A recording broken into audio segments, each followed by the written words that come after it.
kita mulai kuliah kita hari ini tentang pengendalian mutu. Saya berharap nanti kita bisa kuliah hingga jam 1 atau 1.10 atau maksimal 1.20. Saya sebenarnya ada acara di LPPM jam 1, tapi saya bisa mundur dikit saya kira.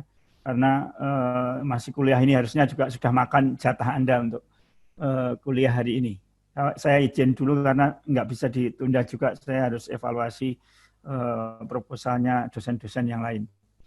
Nah, hari ini kita kuliah pengantar pengendalian mutu. Materi pengendalian mutu itu terkait dengan beberapa bagian, diantaranya adalah kita perlu mengerti sebenarnya definisi mutu itu apa, kemudian faktor-faktor yang menentukan mutu, baik dari sisi konsumen, regulasi, dan produsen, kemudian berbagai tahapan di dalam pengendalian mutu, beberapa teknik tentang statistika pengendalian mutu, kemudian juga terkait dengan sistem mutu yang berjalan atau yang sedang berkembang saat ini. Sehingga nanti di pengantar ini coba akan kami sampaikan. Berikutnya akan diperdalam dengan di kuliah-kuliah pada pertemuan berikutnya.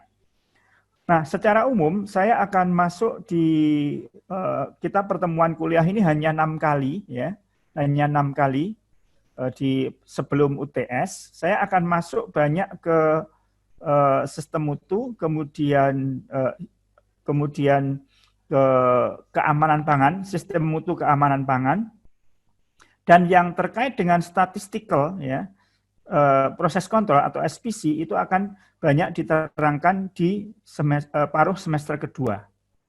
Nah, sehingga secara keseluruhan saya masuk di awal-awal yang terkait dengan pengendalian mutu, terutama sistem mutu dan yang dasar-dasar, yang keamanan pangannya dulu, keamanan di industri pangan atau agroindustri. Baik. Nah, supaya kita mendapatkan gambaran yang lebih utuh tentang mutu itu apa, kita ikuti aja di beberapa PowerPoint berikut. Nah, ini adalah definisi mutu. Jadi yang paling mendasar yang selalu saya sampaikan kalau kita bicara mutu, itu adalah definisi dari quality. Pertama, definisi quality itu terkait dengan produk karakteristik atau karakteristik produk atau feature atau penampakan yang mempengaruhi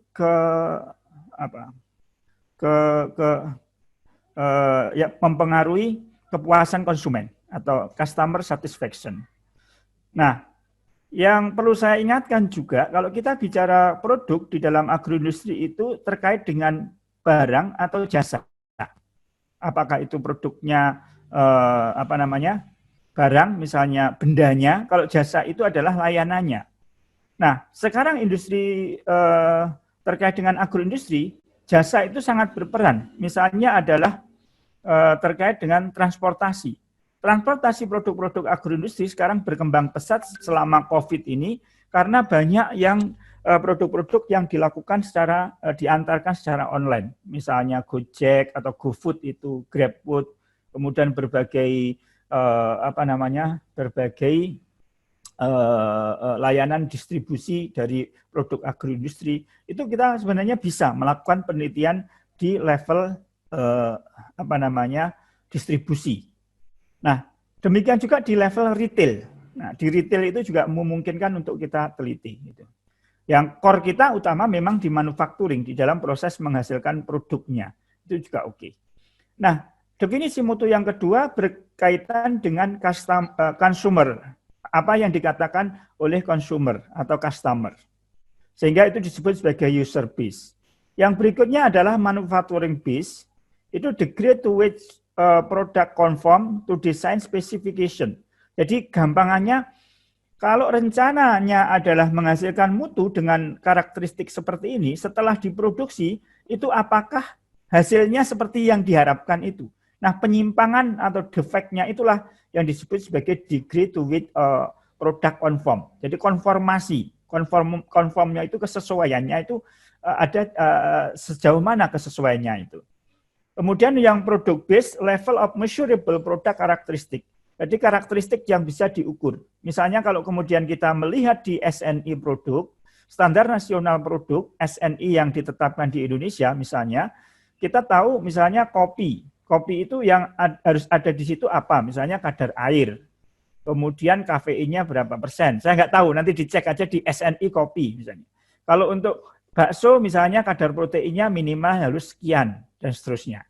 Kalau tepung itu kadar proteinnya sekian, sekian, sekian. Kemudian kadar lemaknya berapa, kadar airnya berapa.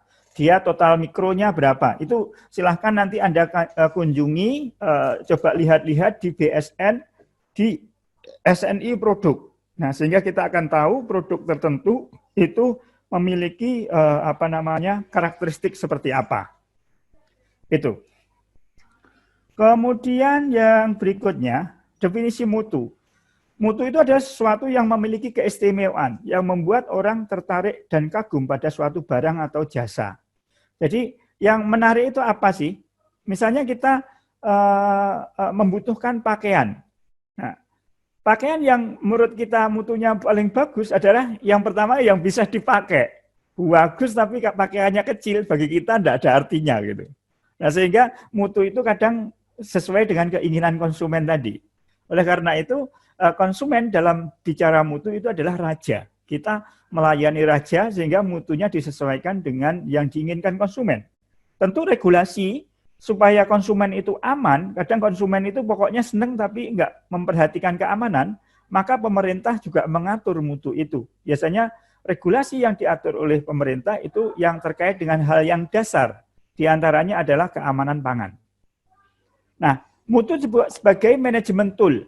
Jadi alat manajemen yang menjadi strategic differentiation, menjadi strategi untuk diferensiasi, yang menentukan posisi perusahaan di mata pelanggan. Misalnya sama-sama memasarkan sari apel, ya.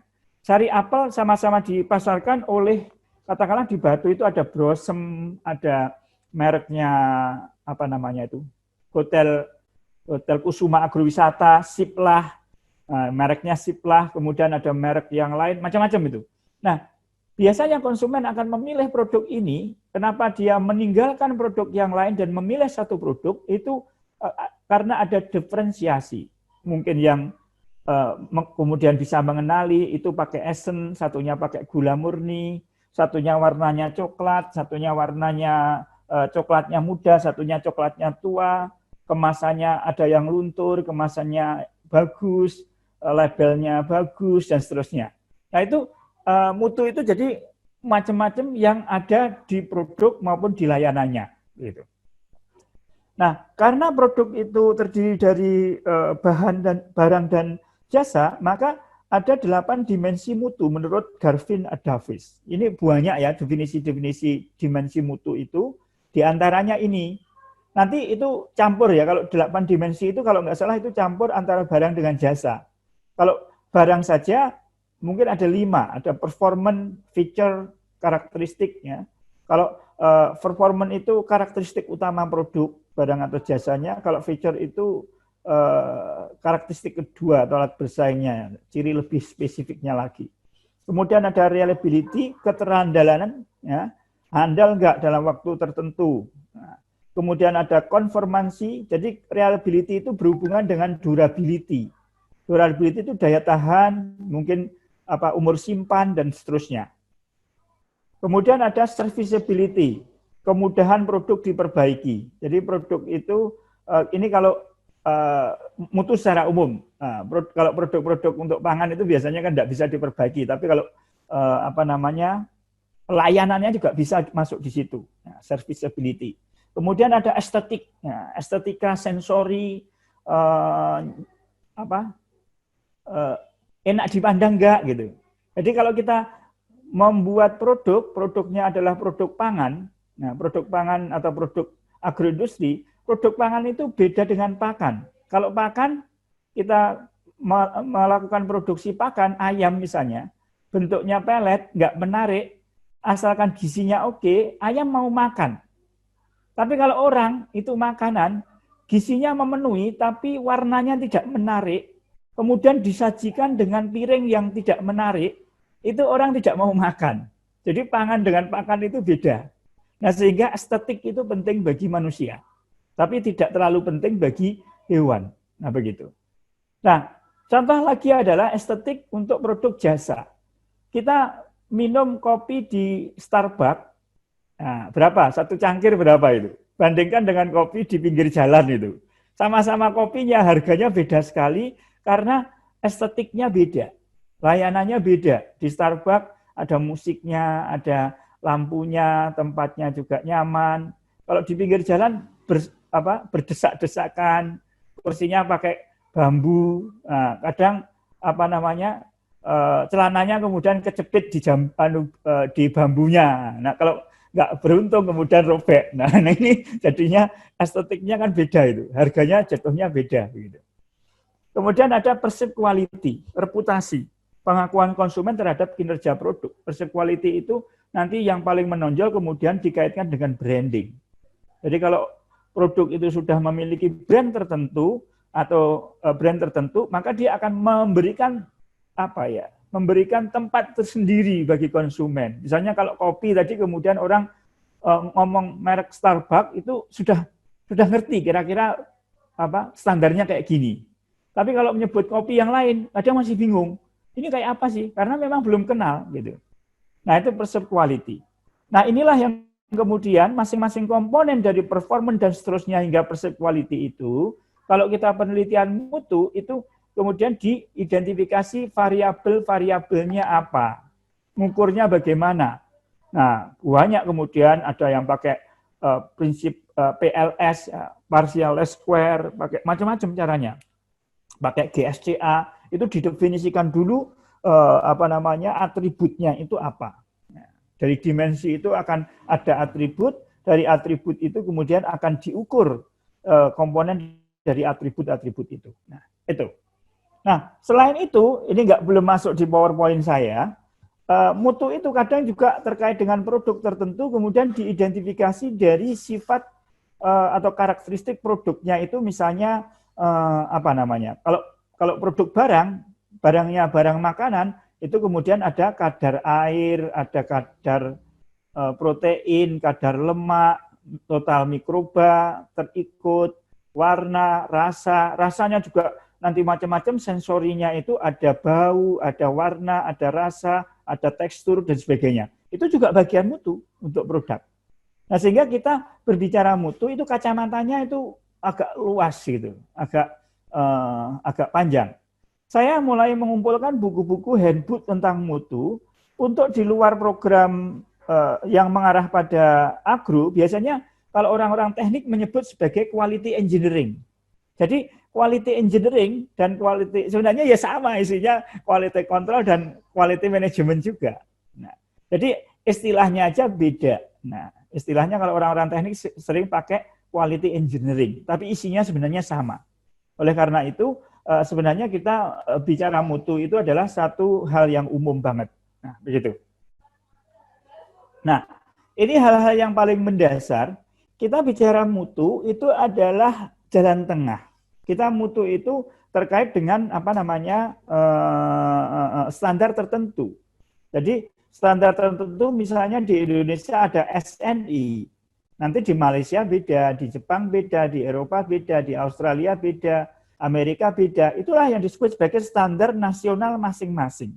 Nah, standar nasional masing-masing itu akan ketemu di satu standar internasional, misalnya berdasarkan standarnya FAO misalnya. Kalau kita terkait dengan pangan, Food Trade FAO, Food Agriculture Organization, Food and Agriculture Organization, misalkan FAO. Kemudian kalau medis ya ada di WHO dan sebagainya. Nah, standar itu isinya apa? Standar itu memenuhi tuntutan konsumen, memenuhi tuntutan pemerintah sebagai regulator yang akan memberikan keamanan kepada masyarakat atau konsumen, tapi standarnya itu harus bisa diproduksi oleh produsen atau perusahaan. Sehingga karakteristik ini merupakan jalan tengah. Pemerintah menetapkan standar, produsen meminta standar tertentu, perusahaan akan menetapkan apakah persis dengan yang ditetapkan pemerintah, apakah dia lebih tinggi dari standar yang ditetapkan oleh pemerintah. Kalau standar itu wajib, maka standar wajib itu harus dipenuhi, lebih tinggi boleh, kalau kurang tidak boleh. Nah, saya ingin sampaikan, nanti tolong dicari, karena waktu kita terbatas, saya nggak bisa diskusi bolak-balik ya. Anda nanti tolong cari SNI untuk produk-produk agroindustri yang dia wajib SNI-nya. SNI wajib bidang agroindustri. Saya kasih bocoran satu, yang salah satunya adalah minyak sawit atau minyak goreng itu SNI-nya wajib. Dia tidak boleh kurang dari standar nasional itu. Yang lainnya silahkan dicari. Ada beberapa produknya. Itu standarnya. Nah, yang lainnya bisa jadi standarnya ada tapi tidak diwajibkan. Kalau tidak diwajibkan itu tentu perusahaan bisa mengadop atau tidak. Tapi kalau diwajibkan itu harus minimal memenuhi standar tersebut. Oke, saya lanjut. Nah, faktor yang mempengaruhi manajemen kualitas produk atau khususnya ini di pangan, kenapa saya kasih contoh pangan? Karena standar pangan itu paling tinggi. Nah, beda dengan standar pakan, beda dengan standar produk yang non pangan. Kalau produk orang teknik mungkin melakukan standar untuk besi, kan nggak dimakan. Jadi tidak seketat standar pangan. Jadi kita belajar standar pangan itu sebenarnya jauh lebih sulit daripada belajar standar yang lain. Nah, kalau standar yang lain itu kekuatan, nah begitu, keindahan. Tapi pangan tidak cukup kekuatan dan keindahan. Gizinya harus oke, keamanannya harus oke, penampilannya harus oke, dan seterusnya.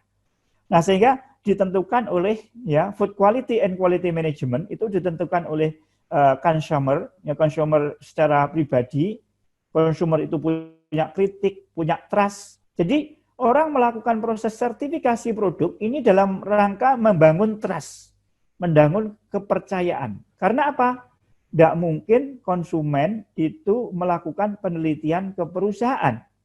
Ya, dia cukup memperhatikan apakah produk itu sudah mendapatkan sertifikat tertentu dari perusahaan, dari lembaga-lembaga sertifikasi. Nah, contohnya begitu. Nah, misalnya adalah sertifikasi halal, sertifikasi HACCP, sertifikasi fair trade, sertifikasi lingkungan, dan banyak itu masuk pada apa yang disebut sebagai quality. Yang kayak gitu, yang sertifikasi sampai detail-detail itu, kita ada mata kuliah tersendiri yaitu audit agroindustri. Karena tidak mungkin kita bahas di sini. Nah, kita akan kenalkan konsepnya, kemudian statistical proses kontrolnya bagian kita terangkan di paruh semester kedua, yang tentang sistem mutu secara lengkapnya akan kita tarik di audit agroindustri. Nah, mata kuliah lain kebetulan saya juga yang ngasuh itu. Nah, selain customer, juga customer yang berupa organisasi, sehingga di sini disebut sebagai organization, kumpulan beberapa customer. Ada di organisasi itu ada people behavior, kemudian ada changing structures and prosedur ya, and procedures. Jadi organisasi tertentu biasanya mempersyaratkan dan menginginkan produk tertentu. Misalnya orang-orang yang aktif di lingkungan, di Greenpeace misalnya, dia akan menuntut produk yang ramah lingkungan. Orang yang di masyarakat halal, dia akan menuntut produk yang halal. Orang yang Yahudi, dia kemudian menuntut produk yang memenuhi standar sertifikat kosher. Orang yang banyak bicara tentang perlindungan satwa, lingkungan juga. Dia juga akan menuntut perusahaan itu sustainable, dia memperhatikan lingkungan dan seterusnya. Itu perilaku organisasi.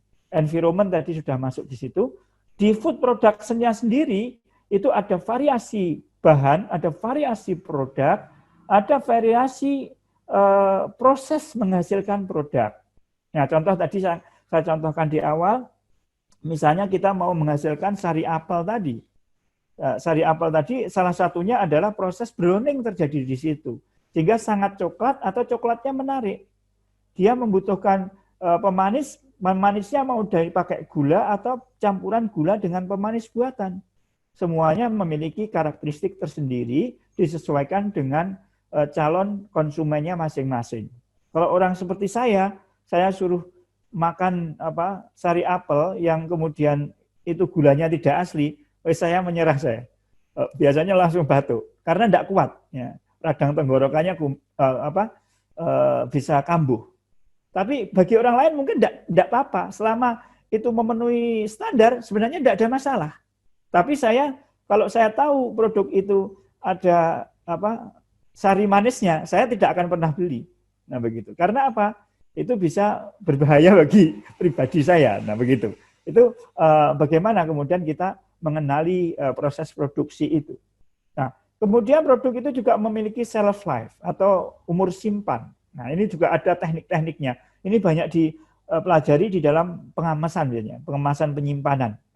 Ada hidden risk, risiko tersembunyi. Ada interaksi produk, interaksi proses. Ada many influencing condition.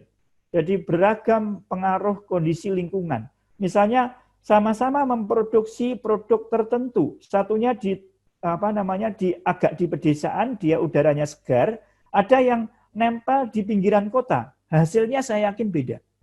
Nah, sehingga menghasilkan produk agroindustri itu tidak mudah mengontrol kualitasnya, gitu. Selain itu juga ada agri-food chain. Jadi ada rantai pasok produk pangannya, bahannya dan seterusnya. Many supplier. Jadi suppliernya semakin banyak, nanti semakin sulit mengendalikan itu. Misalnya mau membuat keripik nangka. Keripik nangka kemudian suppliernya macam-macam. Ada yang dari daerah A, ada daerah B. Ada yang dari Jawa Tengah, ada yang dari daerah Jawa Timur. Belum varietas nangkanya, belum metode pembeliannya. Itu merupakan kompleks network yang dia interdependensi, saling ketergantungan. Nah makanya kita sebenarnya pengen ada orang-orang yang mau konsen lebih jauh, penelitian tentang standarisasi produk. Ini saya belum kelakon ya, bolak-balik. Tapi ada sebagian yang memulai, dulu ada mahasiswa saya yang mencoba menstandarisasi, kalau melakukan menggunakan nangka dari daerah sini, itu ketebalan nangkanya umumnya sekian, dia hasilnya produknya yang hancur sekian, yang menjadi produk kualitas terbaik sekian. Itu terkait dengan spinnernya, prosesnya setelah digoreng itu pakai vakum, itu kemudian di spinner dengan kecepatan sekian RPM misalnya. Kemudian juga proses gorengnya itu menggunakan vakum dengan tekanan berapa. Itu tentu nangka satu dengan nangka lain dengan ketebalan yang berbeda-beda, dengan umur yang berbeda-beda, harusnya ada standarnya. Nah itu belum ada kayaknya yang penelitian-penelitian seperti itu. Nah jadi banyak penelitian mutu itu dari ujung ke ujung. Jadi kalau kita bicara mutu, itu sebenarnya kita akan bicara rantai pasok, mulai produk, mulai bahan baku itu kita cari, prosesnya seperti apa, kemudian hingga produk itu dihasilkan, produk itu distribusikan, hingga siap di meja makannya konsumen. Jadi dari ujung-ujung itu, kemudian kita harus kendalikan, jadi kita berbicara mutu, kerangkanya adalah kerangka rantai pasok. Seluruh rantai pasok harus kita kendalikan. Sudah 12.51 ini. Ya, saya agak cepat ya. Nah, ini hal yang sangat penting. Jadi mohon plate ini dan plate berikutnya itu tolong diingat betul karena ini kerangka konsep mutu itu letaknya di satu plate ini. Di satu plate ini. Jadi kalau kita bicara mutu, itu jangan Anda bayangkan kita bicara mutu itu manajemen. Nah, atau teknis saja. Karena mutu itu sebenarnya kerangkanya ada managerial function dan technological function. Begitu. Ada fungsi manajerial dan fungsi teknologi. Saya merujuk pada tulisannya Luning sama Marcellus. Itu bukunya namanya Food Quality Managerial and Technological Function. Bukunya orang Belanda. Jadi Luning and Marcellus itu dia banyak bicara sistem mutu. Nah, saya bidang keahlian saya juga mengarah ke sana. Jadi saya mendeklar bidang keahlian saya adalah sistem mutu dan halal. Oleh karena itu saya banyak mengikuti penulis-penulis tentang sistem mutu, tentang halal, tentang managerial function, tentang technological function yang ada di dunia. Sehingga saya tahu perkembangannya penelitian-penelitian terbaru di jurnal-jurnal yang terbaru terkait dengan kualitas. Gitu. Saya mulai dari mana ini? Dari customer katakanlah ya. Dari customer. Konsumen misalkan Anda mau membeli suatu produk, kan tidak mungkin itu. Kemudian datang ke perusahaannya, mutumu sudah bagus atau belum? Kan nggak bisa seperti itu. Makanya dari sana konsumen itu hanya melihat label di kemasan. Dia sudah sertifikasi atau belum. Nah, yang melakukan sertifikasi itu masuk yang disebut sebagai quality assurance. Nah, misalnya ada sertifikasi halal, dia sudah mengikuti halal assurance system. Dia mendapatkan sertifikasi ISO tentang lingkungan misalnya, berarti ramah lingkungan atau organik. Maka dia sudah mendapatkan quality assurance tentang lingkungan atau organik dan seterusnya. Itu masuk apa yang disebut sebagai managerial function. Saya agak lompat ke sini supaya mudah menjelaskannya. Nah, managerial function itu mulai dari quality design. Quality design itu dibayangkan kira-kira saya akan menghasilkan produk dengan mutu, karakteristik mutu seperti ini. Jadi mutunya itu direncanakan. Nggak buat produk pokoknya jalan dulu gitu. Nggak bisa itu. Jadi, quality design itu dasarnya yang paling mudah adalah standar yang diberlakukan di negara itu. Misalnya Indonesia kemudian SNI. Tadi ada SNI wajib dan SNI sukarela. Nah, quality design, misalnya produk keripik itu mesti kadar airnya ada. Gitu. Nah, setelah quality design itu ada quality control. Nah, quality control itu apa? Supaya dia bisa mengontrol apa yang perlu dikontrol supaya produk yang dihasilkan itu sesuai dengan quality design. Tapi faktanya kan ada defect. Mesti ada yang rusak, tidak sesuai dengan ini. Inilah yang kemudian di dalam quality control itu didekati dengan SPC, Statistical Process Control. Nah, begitu. Nah, kemudian dilakukan quality improvement. Quality improvement itu supaya di quality controlnya ini hasilnya di quality improvement itu kemudian yang defect itu diharapkan sekecil mungkin. Maka teknik-tekniknya bisa menggunakan statistical process control, dia single variable atau multivariable, dia menggunakan QFD, quality function deployment, dia juga bisa menggunakan teknik-teknik pendekatan cara pandang, misalnya Lean Sigma, Lean Manufacturing, Six Sigma, Lean Sigma, Lean Sigma, kadang dicampur begitu. Itu di quality improvement. Nah, kemudian ada quality assurance. Quality assurance itu pendekatannya biasanya misalkan ISO seri. Ada ISO 9001, 14000, OHSAS itu 18000 kalau nggak salah. ISO 22000, 45000 dan seterusnya. Termasuk risk management itu di quality assurance. Gitu. Nah, semuanya itu masuk pada quality policy strategy. Jadi quality policy strategy itu adalah bagaimana kita bisa mengimplementasikan ini semuanya. Nah, begitu.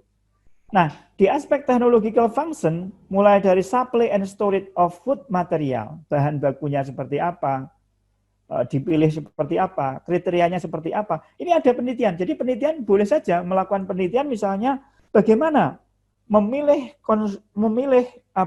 supplier agar bisa memenuhi kualitas standar material yang diperlukan oleh perusahaan. Nah, cara milihnya bagaimana? Dengan teknik-teknik tertentu. Kemudian ada processing food material. Ada tahap-tahap proses. Setiap tahap perlu diterangkan perlu dikendalikan mutunya dengan baik. Nah, disinilah kemudian penting kalau di dalam HACCP misalnya, bagaimana kita mengendalikan di banyak titik itu akan menjadi boros. Biayanya kan mahal.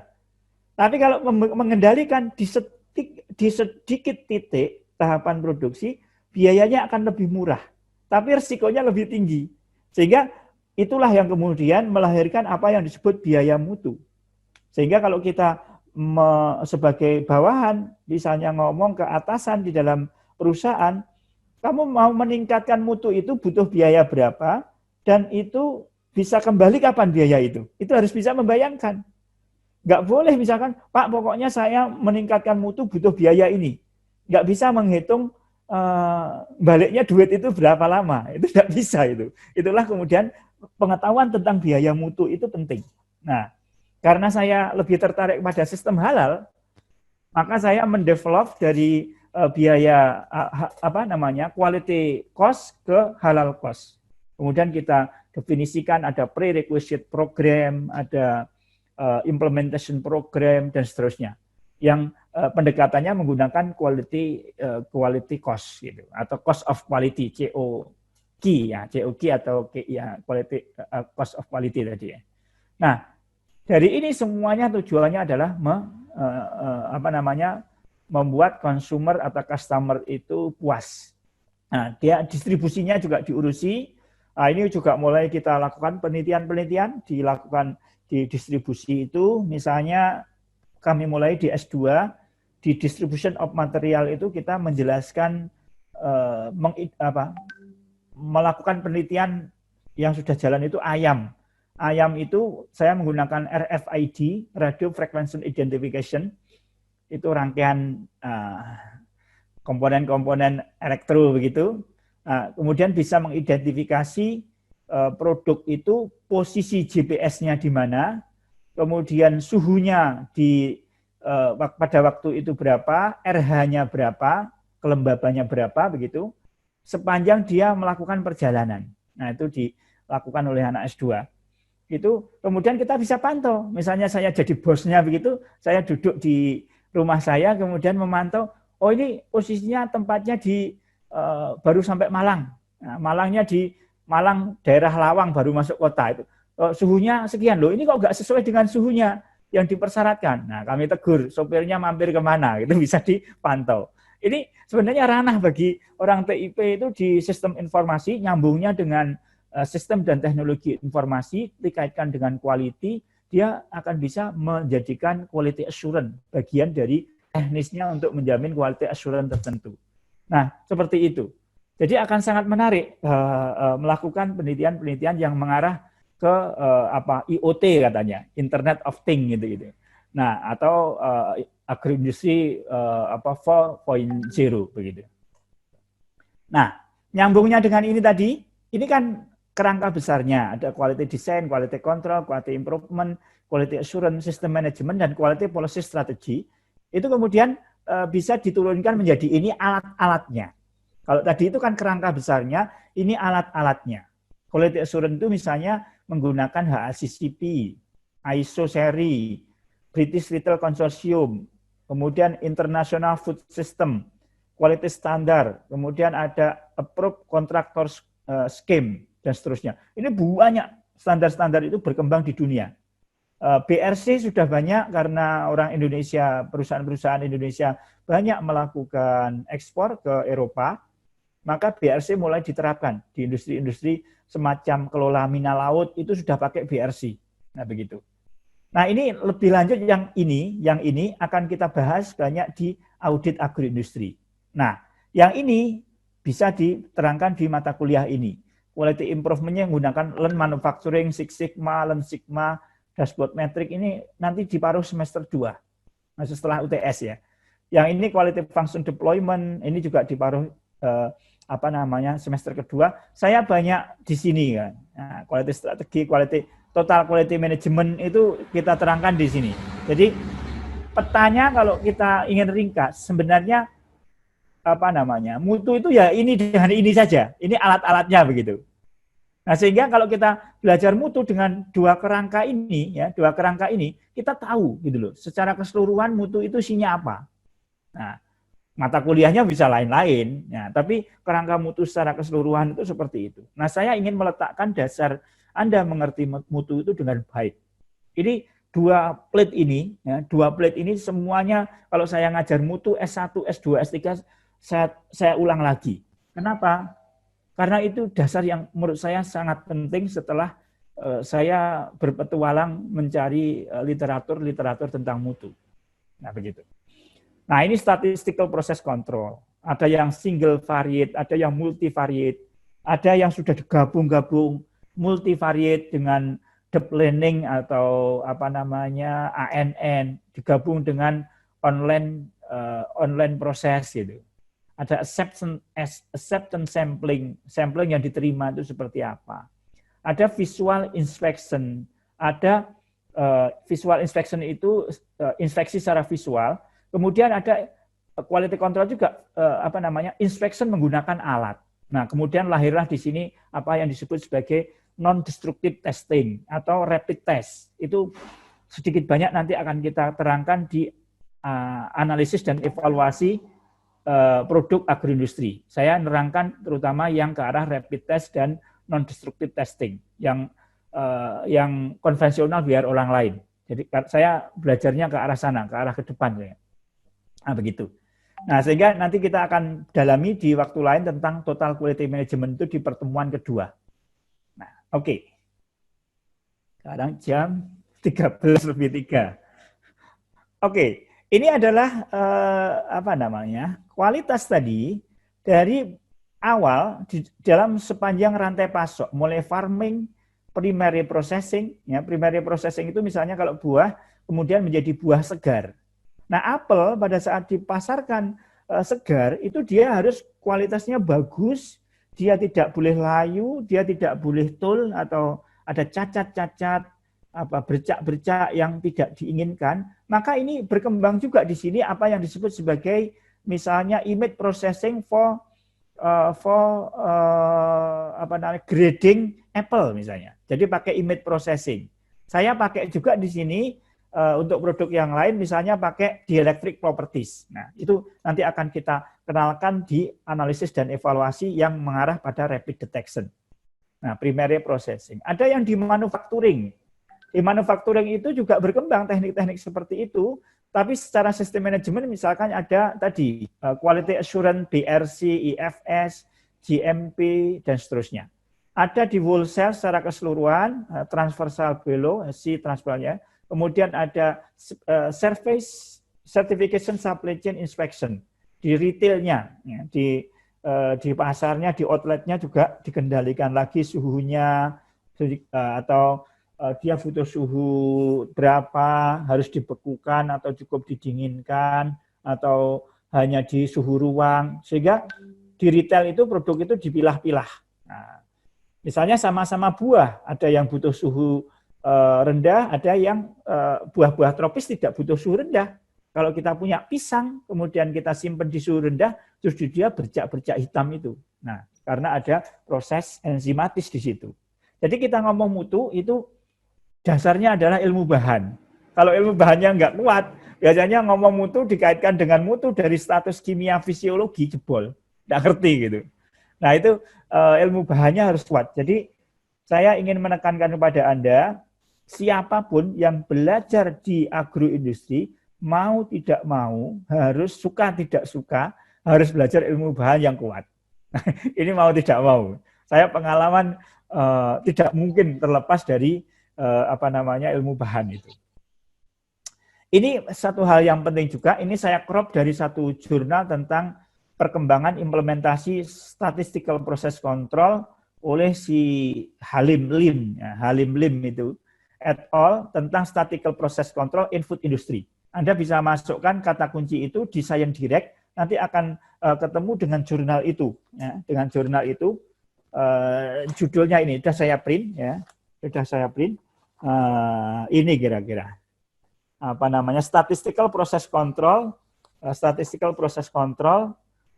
in the food industry, systematic review and future research agenda. Jadi kalau kita salah satunya gambarnya ini yang saya ambil, itu kalau kita bicara statistical process control, pengendalian mutu, itu sebenarnya ilmunya itu sudah lama. Mulai tahun 50-an, itu inspeksi, sampling plan, control chart, itu kita masih belajar ini karena ada S1, kemudian kita harus tahu ini dulu memang. Kemudian ada DE, Design of Experiment, SPC, proses capability, ini diterangkan nanti di semester 2, proses capability. Zero defect ini masih misalnya pakai FMEA, evolutionary operation, ada total quality control, quality cost kalau cukup nanti waktunya di sebelum semester UTS ya. Kemudian ada total quality management, ISO seri, HACCP tadi kan. Nah, kita itu sudah masuk di ujung sebenarnya. Tahun 2000-an itu sudah masuk pada ini.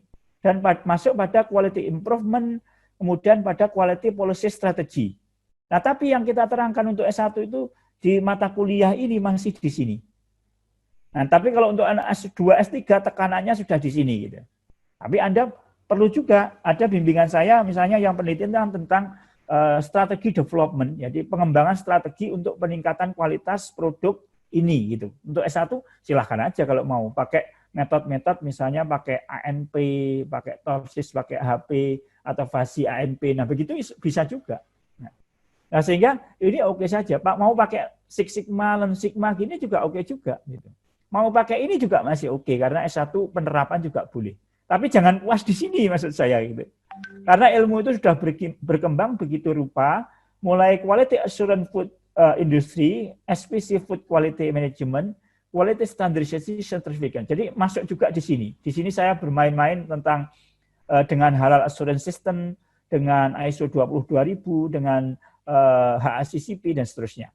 Standar-standar yang lain ya boleh, misalkan standar lingkungan yang dimainkan juga boleh, tapi saya akan tidak banyak tertarik di sana. Mungkin di mata kuliah lain itu termasuk pada quality standardization certification. Itu di sini. Jadi satu plate ini juga penting supaya kita tahu perkembangan ilmu mutu itu sejauh mana. Nah, sehingga 3 plate ya, plate 1, plate 2 tadi dasar banget, ini perkembangannya, tapi sebenarnya ini ya sama, ini dengan ini kan sama. 1 ini, 2-nya ini, 3 ini perkembangannya dari tahun ke tahun. Jadi kuncinya 3 ini mohon benar-benar dikunci dengan baik sehingga kita mengerti perkembangan ilmu mutu itu kayak apa. Gitu.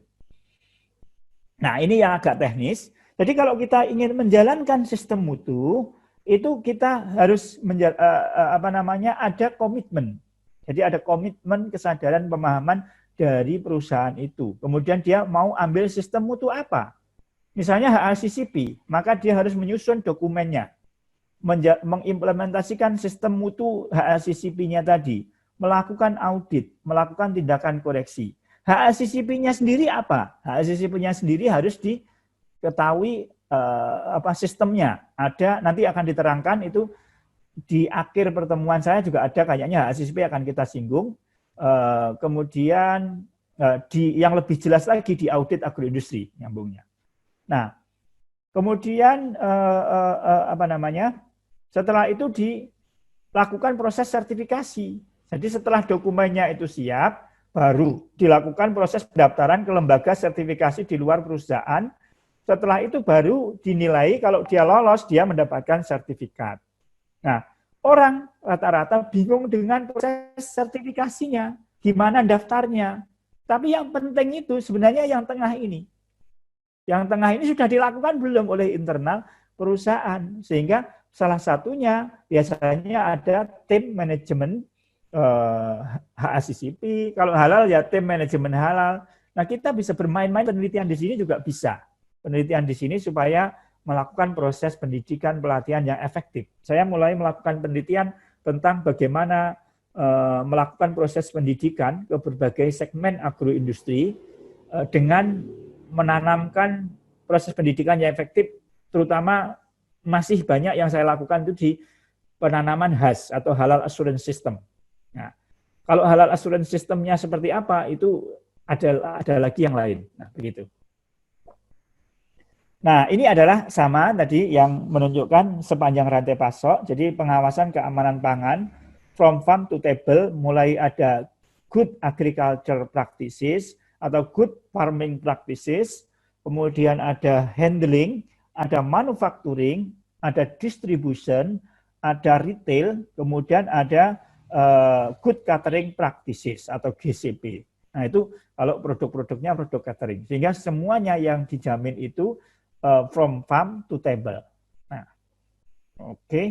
Saya kira itu yang bisa kita jelaskan di pengantar kita memahami mutu atau sistem mutu, terkait juga dengan statistiknya, terkait dengan alat-alatnya, sehingga secara makro kita tahu mutu itu ya isinya tidak jauh dari ini. Yakin saya yakin bahwa kalau kita ngomong mutu itu ilmunya itu tidak jauh dari ini, nanti tinggal bagian mana yang perlu kita dalami. Tentu tidak semuanya nunggu diterangkan dosennya. Saya itu kan buka pintunya saja ini. Kalau misalnya FMEA, misalnya tidak bisa dengan clear atau dengan dalam diterangkan di kuliah. Ya nanti kalau Anda penelitian itu ya cari sendiri. Kalau tentang QFD, kemudian disinggung sedikit karena ya waktunya terbatas ini, tidak cukup Anda mau penelitian itu, cari sendiri. Tapi kerangkanya itu apa? Alat-alat tadi letaknya di mana itu kembali ke sini tadi. Ya, kerangkanya di sini. Dan ini, ya dua ini selalu saya ulang-ulang supaya kita belajar tentang sesuatu bagian dari mutu itu apa? Tempat duduknya itu di mana itu kita tahu. Nah, kerangkanya mesti yang paling mudah itu adalah technological dan managerial. Kita mau ngomong apa misalnya teknik deteksi cepat bisa masuk di sini, bisa masuk juga di sini. Jadi sangat complicated menurut saya. Sangat complicated karena sudah melibatkan campuran dari berbagai ilmu. Kalau saya ikuti di jurnal sudah ada misalnya menggabungkan antara statistical process control, jadi pendekatan-pendekatan statistik, kemudian dibuat dibuat batas atas, batas bawah, kemudian dihubungkan dengan teknologi informasi, dihubungkan dengan wireless sensor network atau WSN, sehingga nanti orang bisa memantau dari manapun. Itu yang kita sebut sebagai online analytical, ya. Itu. Kalau di perusahaan-perusahaan besar semacam Bogasari itu dia sudah melakukan minimal inline analytical. Itu kita bahas di analisis evaluasi produk agroindustri. Jadi kalau kita mengidentifikasi produk itu ada yang offline analytical, ada yang inline analytical, ada yang online analytical. Nah, itu menarik mengembangkan ilmu-ilmu yang seperti itu. Jadi kita jangan cuma slogannya sudah mau ke smart and sustainable agroindustry, menggunakan Internet of Things, menggunakan agroindustri 4.0, tapi nggak ngerti contohnya. Nah, ini kan tidak benar itu. Nah, salah satu contohnya yang seperti saya terangkan tadi, tapi saya melihatnya dari sisi ilmu saya, yaitu ilmu mutu atau ilmu tentang sistem halal. Nah, begitu. Saya kira itu. 13-15. Ada yang ditanyakan? Ya, ada yang ditanyakan dari apa yang kita sampaikan ini? Silahkan, kalau ditanyakan buka saja langsung dibuka mic-nya kemudian sampaikan. Izin bertanya, Pak. Ya, silahkan. Baik, saya Isbahul Lelatil Fibria. Izin bertanya, Pak. Tadi kan Bapak menyampaikan bahwa ada penelitian-penelitian itu terkait mutu standar suatu produk seperti itu, nggih, Pak. Lalu jika ada penelitian tersebut, otomatis nantinya kan akan ditemukan mutu standar yang baru. Nah, apakah nantinya ketika penelitian tersebut itu sudah disetujui gitu, apakah berarti nanti standar SNI yang secara umum sebelumnya itu sudah tidak berlaku lagi untuk produk tersebut atau tidak seperti itu, Pak? Kemudian juga pertanyaan yang kedua itu terkait sertifikasi. Nah, padahal kan suatu produk itu ada yang misal disertifikasi, kemudian kan ada juga terkait hak paten atau hak ciptanya dari produk itu sendiri bagi suatu produsen. Nah, itu yang benar urutannya itu sertifikasi dulu atau hak paten atau hak cipta dulu atau seperti apa, Pak? Cukup sekian. Ya. Terima kasih. Ya, pertanyaan itu sangat bagus sekali. Memang nggak banyak kita terangkan di mata kuliah ini karena itu sebenarnya letaknya yang paling pas itu di audit agroindustri. Tapi nggak apa-apa saya jawab karena Anda bertanya di forum ini karena tidak juga semua Anda ngambil di audit agroindustri. Yang pertama adalah standar mutu. Jadi standar mutu SNI itu perlu diajukan, perlu ditetapkan. Kalau kemudian ada orang yang meneliti, ternyata standar yang sudah lama itu ternyata tidak membahayakan misalnya, ada yang kurang baik. kemudian ada pembaruan, maka hasil penelitiannya itu perlu dikirim lagi ke BSN, Badan Standarisasi Nasional. Nanti kalau memang itu penting, ya akan ditetapkan. Ada prosedurnya, cara menetapkannya, ada cara cara kita diminta. Jadi masyarakat diminta menilai standar itu. Saya anggota MASTAN, Masyarakat Standarisasi Nasional. Biasanya di bidang yang kami geluti, dikirim itu standar yang belum diberlakukan itu dikirim untuk dinilai. Kami memberikan masukan-masukan, nanti ada komisi teknisnya. Komisi teknis akan menetapkan. Jadi sebelum ditetapkan oleh BSN atau Badan Standar Nasional suatu negara, maka tidak bisa mengubah standar yang diwajibkan oleh suatu negara. Nah, intinya begitu. Jadi ada prosedurnya. Nah, tapi itu membuka ruang penelitian begitu. Nah, kemudian yang kedua adalah sertifikasi. Nah, sertifikasi dan paten itu mana yang dilakukan? Sertifikasi itu sudah harus ada standarnya. Jadi sudah ada standar misalnya SNI, kemudian perusahaan melakukan produksi. Apakah produksinya itu sudah memenuhi SNI itu, maka ada proses sertifikasi produk. Nah, lembaganya siapa yang menentukan? Sertifikasi itu macam-macam juga, ada sertifikasi orang, ada sertifikasi produk, ada sertifikasi sistem. Sertifikasi sistem itu misalnya adalah halal assurance system sehingga mendapatkan jaminan halal atau sertifikat halal. Sertifikasi HACCP mendapatkan label HACCP. Kalau sertifikasi orang itu kompetensi, orang kompeten di bidang apa. Nah begitu. Saya juga saya adalah asesor di jaminan mutu dan keamanan pangan sehingga standar-standar terhadap orang saya mengikuti. Nah begitu. Nah kemudian juga standar terhadap produk, sistem, atau orang. Nah, kemudian yang ketiga adalah tadi pertanyaannya, kok lupa tadi.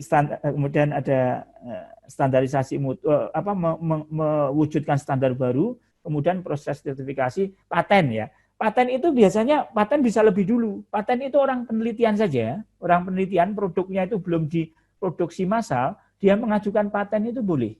Nah, paten itu untuk melindungi temuan-temuan yang dilakukan oleh seseorang, sehingga dari temuan itu nanti kalau diproduksi bisa menguntungkan tidak. Kalau kita tidak bisa produksi sendiri, tapi temuan kita itu menguntungkan, paten kita akan dibeli oleh produsen. Nah, kemudian kita dihargai berapa dan diberi kontraprestasi seperti apa. Nah, seperti itu. Jadi, paten itu di luar dari sertifikasi, lebih dulu daripada standar. Kalau standar itu sudah sertifikasi dan standar, itu produknya sudah berjalan, dia yang namanya standar itu pembuatannya melibatkan banyak perusahaan. Nah begitu. Tahu ya posisinya ya? Saya kira tahu posisinya, riset itu di depan, istilahnya kalau sekarang ada lembaga yang disebut sebagai BRIN, Badan Riset dan Inovasi Nasional. Nah, dari riset pertama, kemudian diinovasikan diadopsi oleh banyak perusahaan, dia perlu distandarisasi supaya produknya antar perusahaan tidak jauh-jauh beda. Nah, begitu. Nah, siapa yang melakukan riset itu bisa dipatenkan. Patennya bisa berlevel-level itu. Awal mungkin baru temuan bagian ini, temuan bagian proses apa lagi, kemudian bisa diglobalkan rangkaian dari berbagai proses itu. Nah, itu juga oke. Sehingga paten itu macam-macam. Ya. Kita di UB ada Bu Elok, ya, itu ketua HAKI, ketua Hak Atas Karya Intelektual Indonesia. Nah, itu ketuanya Profesor Elok itu dari THP yang ada di UB. Nah, kalau mau mungkin mahasiswa punya karya PKM kemudian mau dipatenkan, itu kan belum diproduksi massal, boleh juga dilakukan, dan itu sudah dilakukan biasanya difasilitasi oleh Wadek 3. Ya, Pak Yusuf. Ya. Nah, kita tahu persis banyak juga karyanya FTP, insya Allah banyak kok dari mahasiswa maupun para dosen. Nah, begitu, dipatenkan itu. Cukup jelas ya? Iya, cukup jelas Pak. Terima kasih atas penjelasannya. Ya. Nah, selebihnya kalau mau tertarik itu bisa di audit agroindustri yang lebih lengkap lagi tentang audit dan sebagainya. Silakan kalau ada yang lain lagi. Pak, izin bertanya. Ya. Perkenalkan, nama saya Febiliantini. Saya ingin bertanya mengenai sertifikasi halal di Indonesia, perbedaan sertifikasi halal di Indonesia dan internasional. Apakah di Indonesia sendiri untuk sertifikasi halal itu juga mengikuti sertifikasi halal internasional atau seperti apa, Pak? Ya, cukup? Cukup, Pak. Terima kasih. Ya. Saya kebetulan mengikuti, bahkan sangat mengikuti tentang halal ini. Jadi sertifikasi halal, sistemnya seperti kalau di standar mutu keamanan pangan itu HACCP, itu kan sudah standar banget. Ada 5 poin di depan, kemudian 7 poin di belakang. Jadi 12 poin standar HACCP tahapannya seperti itu. Tapi di halal itu belum standar banget. Jadi belum standar banget, belum ada kesepakatan internasional yang menyebutkan langkah-langkah di dalam melakukan sertifikasi halal, itu tahapan poinnya itu sama sedunia, itu belum ada. Nah sehingga kita tidak bisa sebut standar sertifikasi halal untuk internasional itu yang mana itu kita nggak bisa sebut. Yang ada kesepakatannya yang paling besar itu adalah OKI. Nah standar OKI. Kemudian Indonesia punya standar yang disebut sebagai Halal Assurance System, HAS nomor seri sekian-sekian-sekian. Saya punya bukunya itu ada 5 mungkin. Ada HAS seri 23.001, 2, 3, 4 gitu. Nah, kemudian ada Malaysia itu disebut sebagai Malaysian Standard, MS seri sekian. MS itu kayak Malaysian Standard itu kayak BSN ya. Kayak SNI nomor sekian gitu kalau di Malaysia itu. Namanya MS, Malaysian Standard. Nanti Singapura punya juga, Brunei juga punya. Nah begitu. Nah sehingga sebenarnya menarik juga penelitian kemudian membandingkan berbagai standar itu isinya apa. Nah, nanti saya berharap biasanya saya terangkan di audit agroindustri itu yang tentang HAS itu. Saya terangkan di audit agroindustri, nggak di sini karena nggak cukup waktunya di sini. Ini kan prolognya supaya bisa mengarah ke sana. Nah itu tapi isinya secara umum sama. Kalau di Indonesia HAS itu kemudian disebut ada 11 tahap. Ada 11 klausul. Dari 1 sampai 11, saya biasa menerangkan itu, saya biasa mentraining itu untuk pelaksanaan HAS. Saya juga pernah, saya punya sertifikat tentang penyelia halal. Bagaimana mengetahui sistem halal itu. Ya, yang saya punya malah sistem halal dan beberapa sertifikat tentang keamanan pangan. Nah, selebihnya saya nggak punya. Six Sigma, Lean Sigma gitu saya nggak punya, cuma belajar sendiri saya. Tapi kalau halal dan mutu pangan saya punya sertifikatnya. Nah, begitu ya kira-kira. Jadi belum ada. Tapi begini, karena belum ada itu, perusahaan itu melakukan sertifikasi mengikuti tujuan pasarnya. Misalnya perusahaan-perusahaan Malaysia, perusahaan-perusahaan Thailand, dia membidik pasar Indonesia. Biasanya dia mengikuti standarnya yang dimiliki oleh Indonesia. Nah begitu. Indonesia sendiri sebenarnya sudah ada yang disebut sebagai mutual agreement. Mutual agreement itu ada lembaga sertifikasi negara lain, misalnya Malaysia itu ada JAKIM, Singapura ada Singapura itu Majelis apa Singapura itu? Majelis Islam Singapura, MUIS kalau nggak salah. Ulama Singapura ya, MUIS atau apa gitu. Nah, itu ada juga. Nah, itu Majelis Ulama Indonesia atau dulu tepatnya LP-POM UI, lembaga pemeriksa LP-POM, lembaga pengkajian pangan, obat dan kosmetika, Majelis Ulama Indonesia itu telah memiliki mutual agreement dengan lembaga sertifikasi tempat lain, negara-negara lain. Kalau dia sudah disertifikasi oleh lembaga tersebut, maka masuk Indonesia sudah oke. Itu namanya ada mutual agreement atau saling pengakuan. Nah, tapi di Indonesia sekarang sudah mulai ada regulasi baru. Regulasi baru itu LP-POM UI yang dulu merupakan regulator yang utama di Indonesia, sekarang sudah digantikan oleh BPJPH, Badan Penyelenggara Jaminan Produk Halal. Ketuanya orang Brawijaya. Nah, ketua yang pertama sekarang masih menjabat di Jakarta. Dan kita kenal banget, saya mengikuti kalau halal itu, saya juga tahu siapa peneliti halal seluruh dunia, saya hampir ngerti juga peneliti-peneliti di bidang ini. Di Indonesia apalagi, bisa dihitung dengan jari itu siapa peneliti-penelitinya, kita tergabung juga dalam masyarakat Gerakan Halal Indonesia, Auditor Halal Indonesia. Saya juga punya grup riset di Fakultas Teknologi Pertanian, kita namai HALQI ID, Halal Qualified Industry Development. Saya ketuanya. Nah, sehingga kita mengikuti tentang standar mutu dan halal ini, terutama halal. Saya kira itu, saya perluas dari apa yang Anda pertanyakan tadi, supaya memberi gambaran lebih apa yang sudah kita kerjakan, dan apa yang terjadi di Indonesia maupun dunia terkait dengan sertifikasi halal. Cukup? Baik Pak, cukup. Terima kasih. Ya. Ini 13.27. Mohon kalau punya pertanyaan-pertanyaan lain disimpan. Kita akan ketemu di pertemuan berikutnya. Saya nanti mohon diingatkan, ini saya PDF-kan, nanti saya kirim ke ketua kelas. Ya, saya belum sempat kirim sekarang. Ya. Terus saya sebenarnya masih memformulasikan, biasanya saya memiliki tugas khas untuk mata kuliah ini, itu supaya kita terasa membandingkan, tahu itu biasanya kalau pas nggak COVID itu Anda saya minta kunjungan ke UKM. Tapi waktunya kayak gini saya masih berpikir kira-kira tugas yang tepat tapi tetap bisa memahami ini apa dengan dimodelkan, saya nanti saya konsultasi dengan tim pengajar yang lain.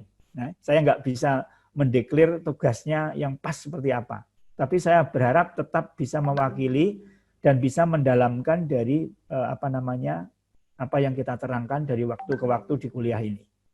Saya kira itu ya, tugasnya akan kita sampaikan mungkin di pertemuan kedua, nggak bisa pertemuan pertama ini. Nah, biasanya saya sudah deklar dari awal supaya persiapan. Nah, tapi karena nggak mungkin Anda saya minta kunjungan karena semuanya juga di tempatnya masing-masing. Tapi kalau memungkinkan di tempat dekat ya sebenarnya nggak apa-apa. Nanti saya pertimbangkan betul ya, masak-masak supaya risikonya terkendali. Saya kira itu ya. Terima kasih. Saya akhiri kuliah kita pada hari ini. Jaga kesehatan, ya. Jaga kesehatan, jangan diforsir. Tapi tetap tugasnya selesai gitu. Tugasnya mungkin dari dosen-dosen yang lain juga mungkin ada. Intinya atur ritme belajar Anda, ritme di rumah Anda, sesuaikan. Saya juga mengatur ritme kerja, ritme macam-macam sehingga jaga kesehatan itu menjadi nomor 1 saat ini. Ya, saya kira itu. Terima kasih. Selamat siang. Assalamualaikum warahmatullahi wabarakatuh.